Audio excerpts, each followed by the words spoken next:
Sticky Tuesday for the third and last time today.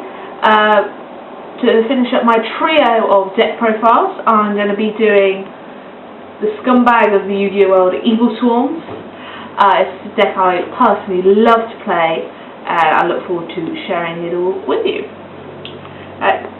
So first up, we've got 3 Evilswarm Caster, 3 Evilswarm Kirkian, 2 Mandragora, 3 Thunderbird, 3 Heliotrope, and 1 Rescue Rabbit. This is the standard monster lineup. I did run Treble Mandragora. These are the only monsters you're interested in if you're looking to build this deck. Don't bother with any of the others. They're all diabolically awful compared to these ones. Heliotrope is your Rescue Rabbit target. Caster is just amazing. Kirkian again. Mandragora, it's a Cyber Dragon effect but a lot better. And Thunderbird stays alive no matter what happens. Next up we've got the other on theme stuff. So we've got Triple Pandemic. Some people only run 2 or 1. I disagree with those people. You run 3, it's really searchable, and you really want the protection that Pandemic provides. And there's some pretty hilarious plays you can play with it. 1 Infection. I really like Infection. It will stop Rabbit being dead because you just put the Heliotropes back in. I really think Konami should change this card's name to Get Kirkian Now, because that's what it does. It just gets Kirkian right away. Next is 2 Rota. This is the only deck so far to be edited to the new Forbidden Limited list. So 2 Rota, here we come. I'm going to put the golden one on top because it just looks prettier. Next up is 2 Kaiser Coliseum because you need to be more irritating. Going along the Bujin principle of sitting on one monster all the time. So that's what that's what Evilswarms are great at doing. You make Ophion and you sit on it for the whole game. Forbidden Dress, I'm not going to really explain this one because we all know how it works, we all know why it's so great in Evilswarms. 2 MST because back row hate, 1 Dark Hole because monster hate. You've also got Pandemic so you can stop your own stuff being destroyed, and that just irritates the opponent no end. 2 D Prison, yes, 1 is common. I'm after some more shiny ones. 2D Prison is great. It's great against Trap Tricks Hand Artifact deck, which at the current moment in time is the main nemesis of this deck. That's the deck you really want to be placed against, as it's the deck that you can do very well against. Also, when Shadows come out, it's pretty much the only thing that will get rid of Midrash. Next up, we've got 2 Wiretap. Like I said before, this is undoubtedly one of the best trap cards in the game right now. 2 Emptiness, because you need more special summon hate. 2 Safe Zone, because again, you need more special summon hate. Well, you need more protection hate really, and you want to keep that Ophion alive, you want to keep it on board. 1 TT, again, you run Pandemic, your monsters do TT, chain Pandemic, you laugh all the way home while your opponent just cries. 1 Bottomless, 1 Solemn Warning, and Dark Illusion. It's a dark deck, run Dark Illusion. It has saved my ass so many times. So that's the main deck done. It's quite a simple, easy main deck. Please, if you do build this deck, please, for God's sake, play it right. It's very easy to play Evilswarms wrong. I know it sounds weird, but people do.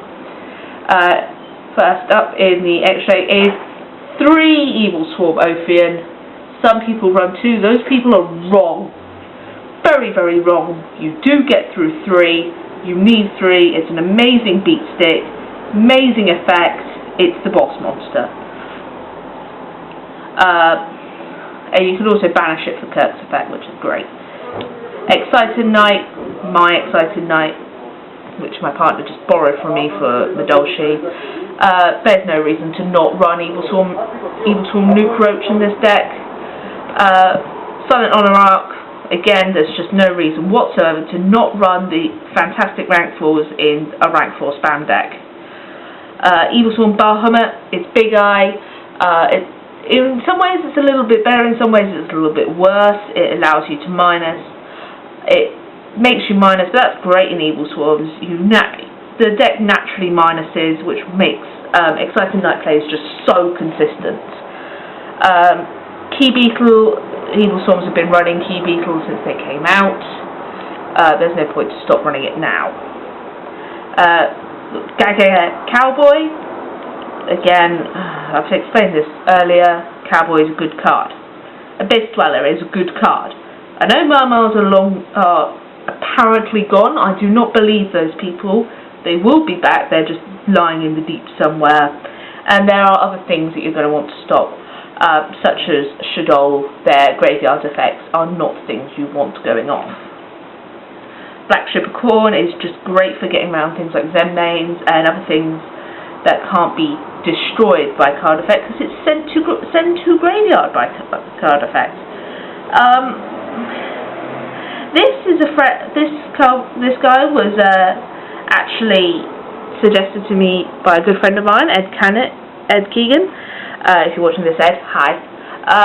I've not really used it yet, so I can't really say much about it, but it's a good card. I do advise running it.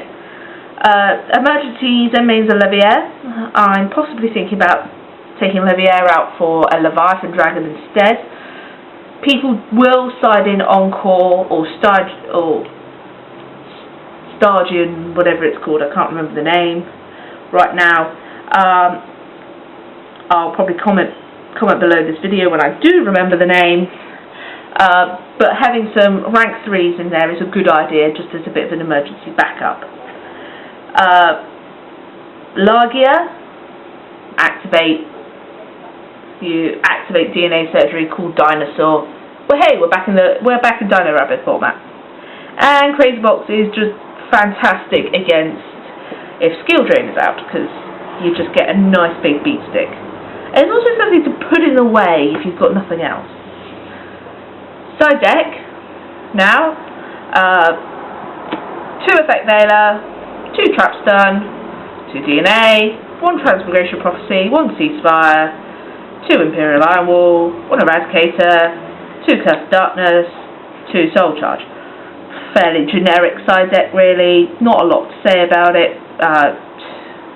You should all know what the cards do. If you're siding in the Imperial Iron Wall, might be wise to take out 1 Kirkian, because they do conflict.